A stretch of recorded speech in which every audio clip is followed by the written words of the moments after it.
Presidentja e Kosovës Vjosa Osmani ka vizituar sot nën Ferdonije Çerkezin në shtëpinë muzeje të familjes së saj në Gjakov, në përvjetorin e 26 të rrëmbimit të bashkëshortit dhe 4 djemve të saj nga forcat serbe. Në një postim në Facebook, Osmani ka theksuar se kjo ditë kujton një nga dhimbjet më të mëdha të familjeve të Kosovës, të cilat ende vazhdojnë të kërkojnë drejtësi për të dashuritë e tyre të zhdukur gjatë luftës. Ajo ka nënvizuar se regjimi gjenocidial serb ka kryer krime të tmerrshme në Kosovë, duke i lënë mijëra familje pa të dashuritë e tyre. Bashkë me nënën Ferdunije, takuam edhe nënat e tjera të Gjakovës, të cilat kanë humbur të afërmit e tyre nga krimet makabre të Serbisë. Dhimbja e tyre është dhimbja e të gjithë Kosovës, ka shkruar Osmani.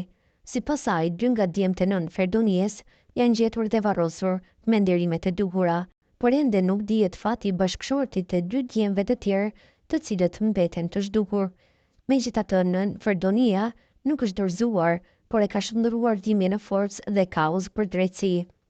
Shtëpia e saj, e shndërruar në muze, është simbol i sakrificës dhe vojtjes së familjeve shqiptare, por edhe i shëndresës dhe guximit për të mos harruar të kaluarën.